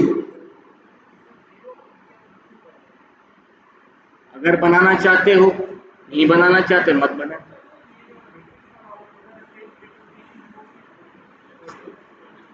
टाइम इसमें ज्यादा जा रहा है, ठीक है। अगर आपको जीरोस का मैट्रिक्स रेडी करना है, मैट्रिक्स की कोऑर्डिनेट्स किस तरीके से बताते थे हम? कौन बोला था? n by n, n by m, ठीक है। n बाय m में n क्या होता है? n रो होती है। और आपका m क्या होता है? कॉलम। तो आपने यहां बताना है 4/6। ये 4/6 क्या होगा? 4/6 का मैट्रिक्स बन गया,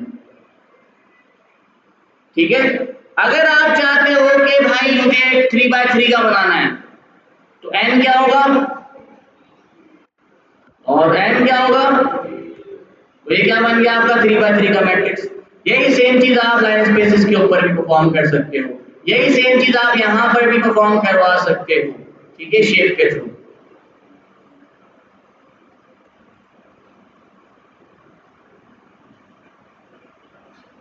क्या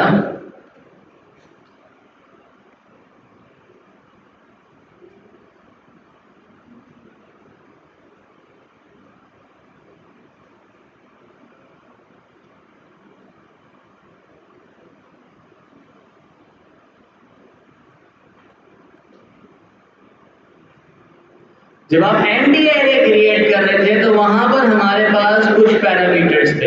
एक था शेप, एक था D type, buffer, offset, order and data. ठीक है, अगर आप डेटा में डेटा डाल सकते हो, कोई भी जो आप वैल्यू दे, अगर आप उसकी शेप चेंज करना चाहते हो तो डायरेक्ट आप शेप के अंदर ये बता सकते हो। कैसे मैं अभी परफॉर्म करवा के दिखाता हूँ आपको। और अगर आप रेंजेस की बात करते हो तो आप रेंज के अंदर भी ये बता सकते हो कि आपको शेप कौन सा चाहिए।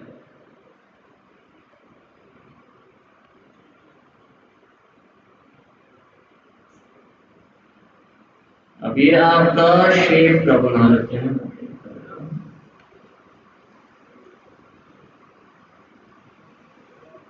अरेंज के अंदर भी आपके पास एक पैरामीटर आपको मिल जाएगा जिसके अंदर आप बता सकते हो कि आपको रेंजेस किस वे में चाहिए। और इवन आप बाद में भी उसका शेप चेंज कर सकते हो, कैसे वो हम आगे देखते हैं। अब जीरो में अगर आपको मल्टीपल रोज एंड कॉलम्स में चाहिए या फिर आप कह सकते हो मैट्रिसेस में चाहिए तो आप कर सकते हो। तो लास्ट वन यार क्या कर रहे हो, मुझे समझ नहीं आ रहा। आगे आ जाओ, आगे आ जाओ, सारे के सारे पीछे वाले।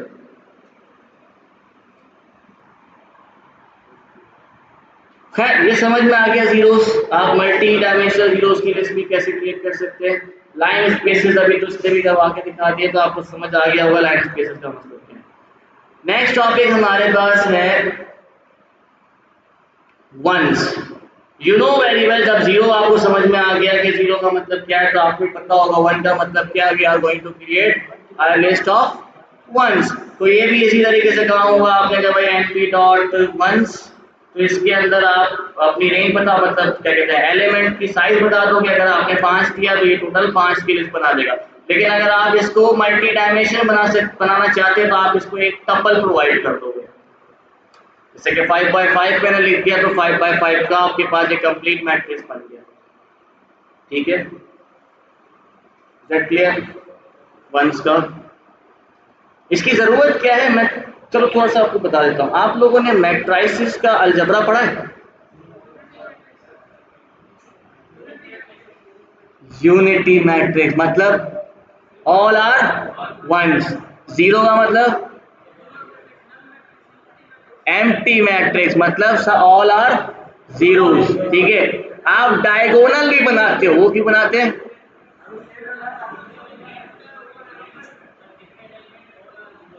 इफ एन एलिमेंट एग्जैक्टली, मतलब तुम लोग आता है ना मैथ्स, तो मैथ्स में अगर मैं थोड़ा सा ऊपर नीचे करूँ तो मेरे को टोक देना। वैसे करूंगा तो नहीं, आपसे ज्यादा अच्छी सिखा दूंगा। अलजेब्रा भी पढ़ेंगे यहाँ पे थोड़ा बहुत मैट्रिसेस का, अभी फिलहाल इसको हम देखते हैं। वेरी गुड, बेहतरीन। और एज अ डेटा साइंटिस्ट आपको मैथमेटिक्स आनी चाहिए, ये बात आप लोग को पहले ही पता होगी। ठीक है, मैट्रिसेस के बारे में अलजेब्रा आपका हो गया। उसके अलावा मोस्ट इंपॉर्टेंट है स्टैटिस्टिक्स। स्टैटिस्टिक्स आपकी सबसे अच्छी होनी चाहिए और मैं कोशिश करूंगा आपकी स्टैटिस्टिक्स अच्छी कर सकूं, जितना अच्छी कर सकता हूँ। ठीक है, और ऐसे ऐसे टॉपिक्स भी लेकर आऊंगा जो आप लोगों को कोई और नहीं पढ़ाएगा। पर यार मजा तब आएगा जब पढ़ेंगे। ये टॉपिक्स लाने का मुझे क्या फायदा यार, आप पढ़ ही नहीं रहे, सुन ही नहीं रहे मेरी। सर कल से नहीं, कोई भी पीछे नहीं बैठेगा, ये जानबूझ के पीछे बैठते हैं ताकि हम पीछे कोई यूज कर सके, कोई भी चीजें मोबाइल वगैरह यूज कर रहे हैं।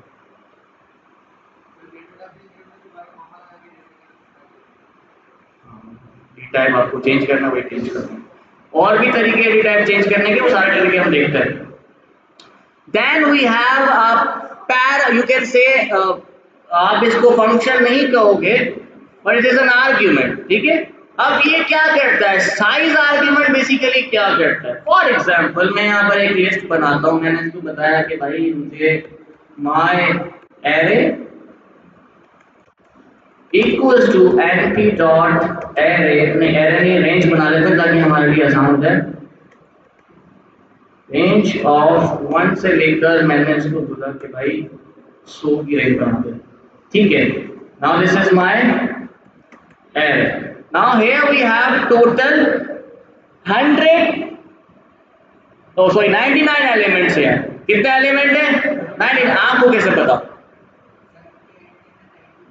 मतलब ये कि भाई सॉर्टेड है तो इसलिए आपने पता चल गया, लेकिन फॉर एग्जांपल हमें नहीं पता ना ये, क्योंकि हमने काउंट थोड़ी किया है, हमने कोई एक्सपेक्ट तो नहीं किया है, तो हमारे पास एक आर्ग्यूमेंट, इसको हम कहते हैं साइज।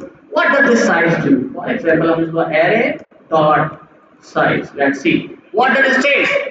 The size is 90। इसका मतलब ये हमें उस कंप्लीट का साइज बता रहा है। लेकिन आप कहोगे सर ये तो आप लेंथ फंक्शन में से भी तो कर सकते थे। बिल्कुल कर सकते हो, बिल्कुल आप कर सकते हो, लेकिन लेंथ फंक्शन आपको सिंगल डायमेंशन का साइज निकाल के देगा, भले वो मल्टीपल डायमेंशन ही क्यों ना हो। आप उसको लेंथ में जब आप पुट करोगे मल्टी डायमेंशन लिस्ट को, तो वो कितनी लिस्ट उसके अंदर बनी हुई है वो बताएगा, टोटल वैल्यूज नहीं निकाल के देगा, ये आपको टोटल वैल्यू देगा। फॉर एग्जांपल अगर मैं आपके ये जो आपका वंस का है इस पे साइज लगा लेता हूं, लेट्स सी इस पे क्या आता है।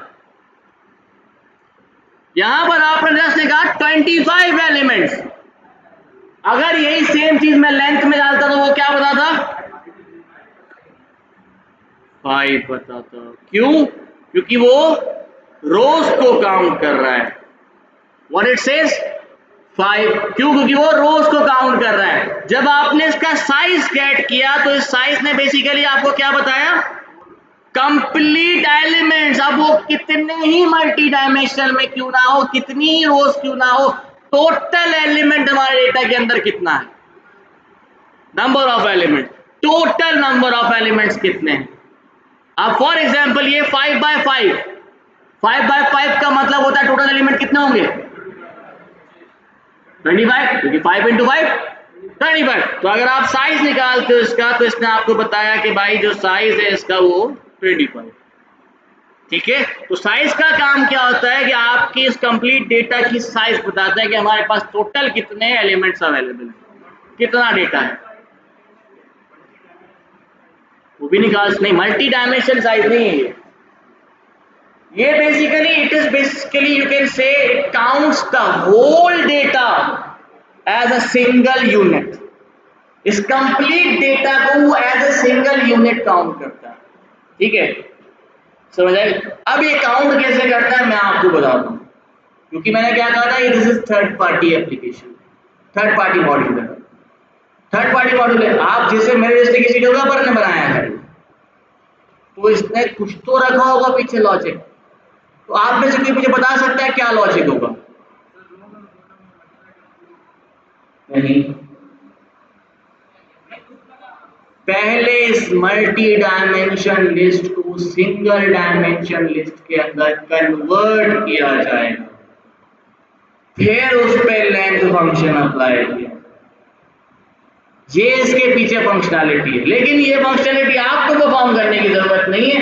ये सिर्फ एक साइज आप इसको दे दें, वो ऑटोमेटिकली ये फंक्शनैलिटी परफॉर्म करके आपको एक साइज निकाल के दे देगा, सिंपल, ठीक है। अगर आप इसको खुद से करना चाहो तो पहले आप लूप लगाओगे, एक एक एलिमेंट को लेकर आओगे, फिर एक न्यू एरे बनाओगे, उसके अंदर स्टोर करवाओगे, फिर एक कंप्लीट एक सिंगल डायमेंशन लिस्ट बन जाएगी, फिर आप उसका लेंथ निकालोगे तो आपके पास वैल्यू आ जाएगी। लेकिन यही सेम चीज अगर आप नंपाई के थ्रू करते हो तो आपको सिर्फ और सिर्फ लिखना है साइज, दैट्स इट।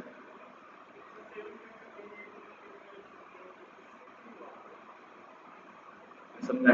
नहीं वो अलग चीज, वो भी बताओ। उसके बाद हमारे पास एक और चीज है जिसका नाम है डी टाइप। अभी तक आप लोगों ने डी टाइप का मकसद क्या था? अभी आप डेटा टाइप चेंज कर रहे थे directly at the time of creation, ऐसे ही था। जब आप एरे क्रिएट कर रहे थे उस टाइम पे आप बता रहे थे कि इसका डेटा टाइप क्या होना चाहिए। लेकिन अगर आपको अपने डेटा का डेटा टाइप चेक करना है तो हम क्या यूज करेंगे? Dot D type. This will find out the data type of my data. For example this is my array और इस एरे का मुझे चाहिए भाई डी टाइप, तो ये आपको बताएगा आपका डी टाइप क्या है, इंटीजर 64 पे, ठीक है, बाय डिफॉल्ट क्या होता है, इंटीजर 64 बिट होता है। आप इसको कन्वर्ट करते हो, चेंज करना चाहते हो तो आप यहाँ से इसको चेंज करना चाहो तो चेंज कर सकते हो। अब ये तो हो गया आपका डी टाइप। फिर हम आते हैं कौन कौन सा डी टाइप होते हैं हमारे पास। डी टाइप सिर्फ बताता है, चेंज नहीं करेगा, सिर्फ बताएगा। कौन कौन से डेटा टाइप हमारे पास अवेलेबल होते हैं आपको पता है। अगर बूलियन है तो वो दिखाएगा एलपी डॉट बूल, अगर कैरेक्टर है तो वो दिखाएगा एलपी डॉट बाइट, अगर शॉर्ट है तो वो दिखाएगा एलपी डॉट शॉर्ट। अगर आपको इंटीजर बनाना है तो नॉर्मल इंटीजर तो वो ये है। फिर इसमें आप ये जो आपको दिख रहा है डैश, इसमें फिर आपका बेसिकली उस 5 बिट आ जाते हैं कि साइज कौन सा है भाई, 8 बिट है, 16 बिट है, 32 बिट है, 64 बिट है, ठीक है। फिर आपके पास इसी तरीके से जब आप बात करते हो फ्लोट की, तो दो टाइप के फ्लोट आपको पता है, फ्लोट और डबल का फर्क पता होगा, ठीक है। फ्लोट होता है 64 बिट, डबल फ्लोट होता है 32 बिट, और जो डबल होता है वो 64 बिट होता है, ठीक है। 32 बिट का मतलब है 16 बिट्स इस तरफ, 16 बिट्स डेसिमल के बाद, ठीक है। 16 bits for the whole number and 16 bit for the decimal number, ठीक है। तो ये आपका टोटल 32 बिट का होता है। इसी को अगर आप अपग्रेड करोगे तो 64 बिट पे आ जाओगे आप, इसको हम कहते हैं डबल दूसरी प्रोग्रामिंग लैंग्वेज में, लेकिन यहाँ पे हम उसको फ्लोट के नाम से ही जानते हैं, फ्लोट 64 बिट। शॉर्ट भी एक तरीके का नंबर डेटा टाइप है, पर इसमें वैल्यू कम होती है, 8 बिट से भी नीचे होता है। ये लॉन्ग है ना, एक इंटीजर मैं आपको यही बता रहा हूं कि बेसिकली जो शॉर्ट ये नहीं, ये मिसप्रिंट हो गया हो। शॉर्ट का मतलब होता है वो 8 बिट से भी कम होता है वो भी नंबर डेटा टाइप, ठीक है। ये आपको जावा में मिल जाएंगे, short long, short integer, long integer, ये आपको मिल जाएंगे उसके अंदर, क्या कहते हैं, जावा के अंदर, ठीक है। यहाँ पर हम इसको इंटीजर के नाम से ही जानते हैं, और शॉर्ट एक हमारे पास है एनपी के अंदर, नमपाई के अंदर, बस और कहीं पे भी नहीं है। इसको आप ऐसे डेटा टाइप नहीं लेते हो, काउंट नहीं करते। अच्छा, ये आपको रेंजेस यहाँ पे मैंने लिखी थी, जैसे कि आप अगर फॉर एग्जांपल आपका इंटीजर टाइप 8 है, ठीक है, तो उसकी रेंज देख रहे हैं आप कितनी है, -128 से लेकर +127 तक की रेंज है, बस उसके अंदर इतना ही वैल्यू आ सकती है, इससे ऊपर वैल्यू नहीं आ सकती, ठीक है। अगर आपकी 16 बिट है तो ये वैल्यू आ सकती है, अगर आपकी 32 बिट है तो ये वैल्यू आ सकती है, अगर आपके पास 64 बिट है तो ये वैल्यू आ सकती है। तो किसी ने मुझसे पूछा था कि सर 64 बिट से ऊपर जाना चाहिए, तो जाने की जरूरत नहीं, नंबर देखें आप कितनी रेंज है आपके पास, ठीक है। तो ये एक तरीके से इंफिनिटी की में ही आ जाता है, क्योंकि आप इतना बड़ा नंबर तो आप यूज नहीं कर सकते, इतने का हमारी पॉपुलेशन ही नहीं है, टोटल वर्ल्ड की पॉपुलेशन भी नहीं है भाई। आप वर्ल्ड की पॉपुलेशन को भी 3 दफा मल्टीप्लाई करोगे तब भी ये सीधी वैल्यू नहीं आएगी। तो कहने का मकसद बहुत बड़ी रेंज है। फिर हम आते हैं रैंडम जनरेशन। रैंडम फंक्शन हमने मैथ लाइब्रेरी में पढ़ा था, ठीक है, रैंडम डॉट रैंड इंटीजर, चलो ठीक है, नहीं पढ़ा कोई मसला नहीं, अभी पढ़ लो। आपके पास अलग अलग तरीके होते हैं। अच्छा, रैंडम, पहले वर्ड रैंडम का मतलब क्या होता है, रैंडमली जनरेट कर, रैंडमली कोई भी चीज सिलेक्ट करना, ऐसा ही है। तो हम यहाँ पर जब आप रैंडम कहते हो तो रैंडम का मतलब होता है रैंडम नंबर जनरेट कर। आप एक रेंज बताओगे, भाई ये मेरी रेंज है 1 से लेकर 100 तक, मुझे एक नंबर दो बट वो एक random number, simple random number. अब ये रैंडम नंबर मतलब वो कहीं से भी खुद ब खुद चूज करना है। आप कैसे, सर ये रैंडम नंबर है, हमारे को काम क्या है, ये जनरेट। हाँ, आप बिल्कुल, अगर आप कुरानदाजी की बात कर लो तो एट दैट टाइम आपको रैंडमली चूज करना होता है, अगर फेयर कुरानदाजी है तो। अगर अनफेयर है तो फिर तो पता है हमें किसको देना, ठीक है। फेयर का रैंडम सिलेक्ट करते तो आप रैंडम के लिए आप एक रैंडम इंटीजर जनरेट कर सकते हो, एक नंबर रैंडम नंबर जनरेट करेगा, ठीक है। बॉट्स भी बन सकते हैं, आपके कुरानदाजी में भी काम आ सकता है, लेकिन यार जब बात किया करो, कोशिश किया करो अपना माइंडसेट डेटा साइंस पे रखो। आपका सही है, रैंडम इंटीजर जनरेट कर सकते हैं आप इसके लिए भी, लेकिन डेटा साइंस में रैंडम का क्या जरूरत है यार, कुछ पता है? आगे जाके पढ़ोगे इंशाल्लाह। आप लोगों को क्या करना है, फॉर एग्जाम्पल आपके पास एक कंप्लीट डेटा है, मैं चाह रहा हूँ यार इतने बड़े डेटा में मैं कोई ऑपरेशन परफॉर्म नहीं कर सकता यार, बहुत वर्ल्ड पॉपुलेशन का डेटा हम ले लेते हैं। चलो पूरे, मैं कह रहा हूँ पूरी इंडिया के अंदर जितने लोग रहते हैं उनकी जो हाइट है वो हाइट 167 सेंटीमीटर की होगी। मैंने कहा, अज्यूम किया ना। अब आपके पास डेटा मैं दे दूं इंडिया का, क्या उस पर आप परफॉर्म कर पाओगे कोई भी ऑपरेशन? यार बहुत बड़ा डेटा है। तो क्या करें फिर, हम क्या करेंगे, अलग अलग स्टेट से थोड़े थोड़े से डेटा का उठाएंगे और रैंडमली फाइंड करेंगे, फिर एक साथ उसको रखा, वो आपका सैंपल हो गया उस पॉपुलेशन में से। अब आप उस सैंपल पे परफॉर्म करोगे अपने ऑपरेशन, वो आसान, तो ये इसलिए भी काम आता है। या आगे जाके आप यूज करोगे, जब अभी मैं आपको बताऊंगा पॉपुलेशन क्या है, सैंपल क्या है, सब चीज बताएंगे आपको। अब हम आते हैं यहाँ पर कि आप कैसे जनरेट कर सकते हो। फॉर एग्जाम्पल, फॉर दैट हमें क्या यूज करना है, np.random, np.random डॉट। अब इसके अंदर हमारे पास अलग अलग फंक्शंस हैं अलग अलग चीजों के लिए। आपको रैंडम जनरेशन करनी है, लेकिन क्या जनरेट करना? अगर आप चाहते हो मुझे रैंडम इंटीजर चाहिए तो आपके पास है rand int, which is random integer, np.random.rand integer, तो ये आपको इंटीजर रैंडम जनरेट करेगा। आपने कहा भाई 1 से लेकर 10 के दरमियान रैंडम इंटीजर जनरेट करो, इसने आपको एक नंबर जनरेट कर दिया। आप इसको दोबारा रन करो, दोबारा रन करो, ये बार बार चेंज करता जाएगा। ऐसा ही है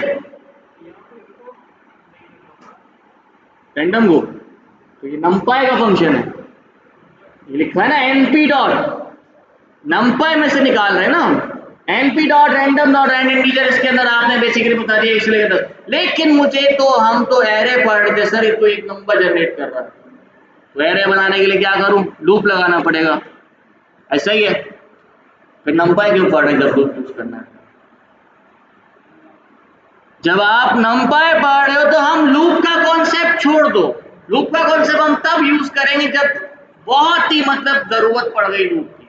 अब लूप भूल जाओ, अब लूप की जरूरत ही नहीं है। अब एरे बनानी है, किसकी बनानी है, रैंडम इंटीजर्स की बनानी है, कहाँ है? अब जरा मैं इसको थोड़ा सा और कह रहा हूँ कि 1000 है मेरे पास रेंज, लेकिन मुझे कितनी चाहिए, आई वॉन्ट साइज। साइज क्या होता है, साइज बेसिकली बताता है कितने नंबर चाहिए। मैंने कहा भाई 50 नंबर दे दो। अब आपके पास कितने नंबर जनरेट हो जाएंगे, 50। तो 50 random numbers are been generated from the range of 0 to 1000। 0 से लेकर 1000 के दरमियान के 50 नंबर्स आपके पास जनरेट हो चुके हैं।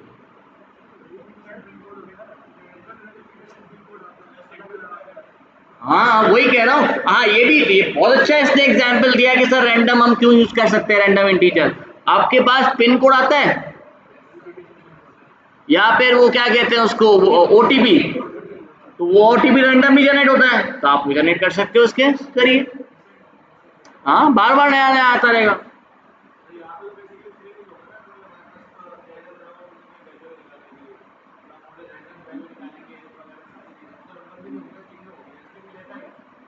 बताता हूँ ना, सबर तो करो, जल्दी किस बात की, समझ आ गया, वेरी गुड। अब एक और चीज, फॉर एग्जाम्पल आई वांट, मेरे पास एक एक्सपेरिमेंट है, मैं आपको एक चीज बता रहा हूँ। मैंने कहा कि आपको कॉइन टॉस करना है,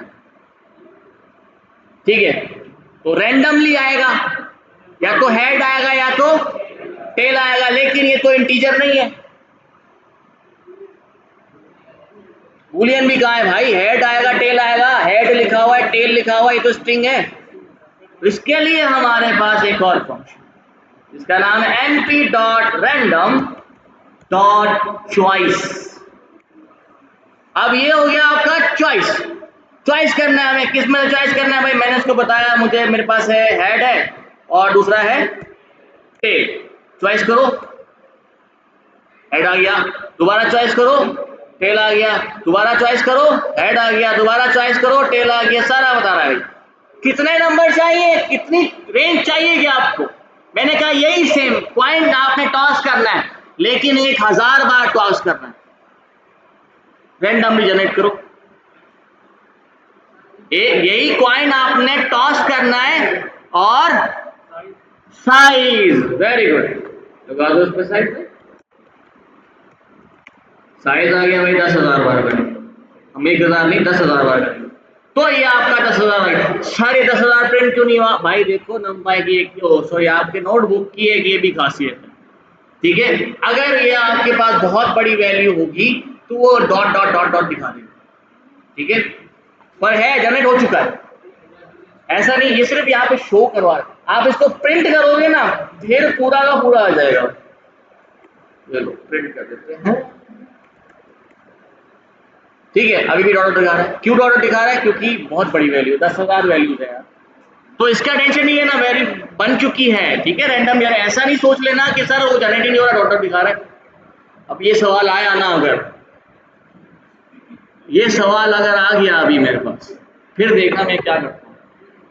तो कहने का मकसद ये, अगर आपके पास 10 बहुत बड़ी वैल्यू है तो नहीं दिखाएगा, ठीक है। इसको भी हम चेंज करेंगे कि आप अगर चाहते हो कि देखना तो वो भी हम बता देख सकते हैं, पर वो हमें सेटिंग चेंज करनी कैसे, वो मैं आपको दिखाता हूँ। और फिर तो जाता ही आएगा वो नीचे तक।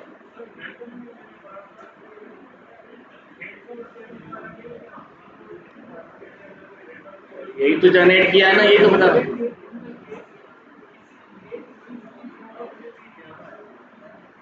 वो जब प्रोबेबिलिटी पढ़ूंगा तब मैं वापस यही चॉइस कर रहा हूँ, तब बताऊंगा ना आपको प्रोबेबिलिटी क्या होती है। अभी छोड़ देना, अभी मसला हो जाएगा। अरे सबर करो भाई, किसी को प्रॉब्लम है? अच्छा अब एक, बस एक चीज और है फिर चलते हैं, ठीक है। एक चीज और, वो है हमारा shape argument. What does this shape do? आपने साइज तो देख लिया, साइज का काम क्या था? साइज का काम क्या था? टोटल एलिमेंट बताता था। शेप का काम क्या होगा? रोज एंड कॉलम्स बताएगा। आपके उस मैट्रिक्स का शेप ही आपको बता रहा हूं। फॉर एग्जाम्पल मैं यहाँ पर एक मैट्रिक्स जनरेट करता हूँ ऑफ वंस, ठीक है। मैंने कहा भाई एनपी डॉट वंस, और वंस के अंदर मैंने इसको कहा कि भाई आप एक काम करो 5/10 का एक मैट्रिक्स जनरेट कर दो। अब एक मैट्रिक्स जनरेट हो गया, मुझे इसका शेप चेक करना, मुझे नहीं पता शेप, ये तो हमने खुद बनाया है, पर जब आपके पास डेटा आ रहा होगा आपको नहीं पता उसका शेप क्या है, कितनी रोज है, कितने कॉलम्स है, we do not know that. For that हम क्या करेंगे, यहाँ पर dot shape, this will tell you that हमारे पास रोज कितनी है और कॉलम्स कितने। तो कितनी रोज है यहाँ पर, कॉलम्स कितने, 10। Very good.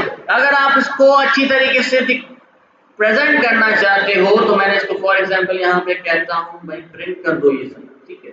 और मैंने इसको कहा कि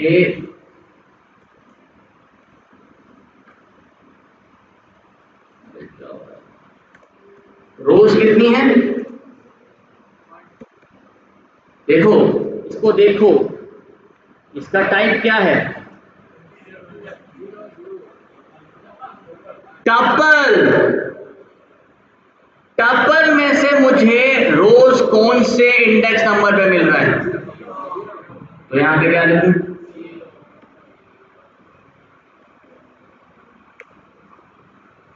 और कॉलम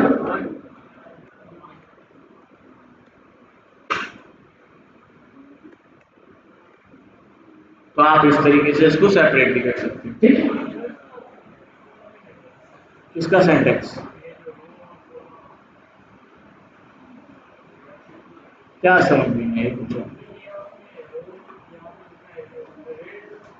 भाई। ये मैंने स्ट्रिंग लिखा है, कॉमा एक नंबर इसके अंदर ऐड करवा दिया, दैट्स इट। यहां पर आपके np.1 की आपने बनाई थी, ठीक है। अब मैंने इसमें शेप निकाला, आपने देखा शेप में शेप आपको एक टपल प्रोवाइड कर रहा था। अब मैंने कहा उसी टपल का 0 निकालो, उसी टपल का 1 निकाल दो। तो जो 0 होगा वो आपकी रोज थी ना उस पर, जो 1 था उस पर कॉलम नंबर्स लिखे हुए थे तो कॉलम्स आ गए यहाँ पे, ठीक है। इसमें कोई सवाल है तो आप पूछ सकते हो। Any question? ठीक है, अब थैंक यू।